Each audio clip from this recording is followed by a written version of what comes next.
Issuing mandatory masks is not a law, hasn't been passed as a law. There is no proclamation certificates, no royal assent, no minimum 3 readings in Parliament to enact it as a law, and certainly no commencement date on any of this to actually enact it as a law. He's asking you nicely. Now, you can nicely say no, very simple. The fine, as we keep saying, everybody, is not a fine. It's an offer to contract. You don't have to accept that. A contract requires the agreement and consent of both or all parties entering into that contract. So you're in no way obliged to enter into the contract saying you have to wear a mask, just as much as you're in no way obliged to enter into a contract for a fine for not wearing one. It's an absolute joke, guys. What they're trying to do is stitch you up. Again, we don't lose our rights any other way than being tricked or deceived into voluntarily giving them up. And so what they're attempting to do here is to trick or deceive you to voluntarily giving up your rights.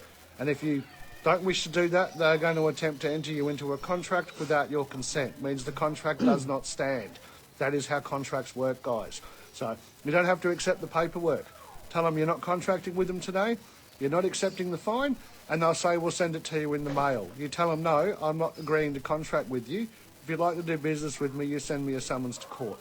It's that simple, guys. Do not accept the paperwork. Do not accept the contract. Now, for those of you who haven't done so, if you go to www.unitedcollective.org, download the Notice of Prohibition and Terms of Engagement, give them that. There is your counter offer for the contract. Serve them with that. Once they've engaged with you, tacit agreement, they're now under contract on our terms. And we're $10,000 per hour because, guys, our time's valuable.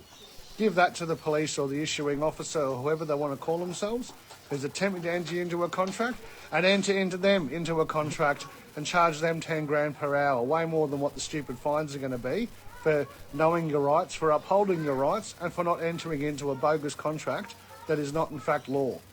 Very simple, guys. Do not accept the paperwork. You are not obliged to accept the paperwork, nor are you obliged to wear a mask because some twat who thinks he's the Premier and has power says you have to do so. On whose authority? We are our own authority, guys. We don't have to agree to this nonsense. And you certainly don't have to feel any obligation whatsoever to either wear a mask or to enter into any contract they're trying to trick or deceive you into. Again, guys, contracts require the agreement and consent of both or all parties entering into the contract. It's all down to our famous words we hashtag on everything. I do not consent.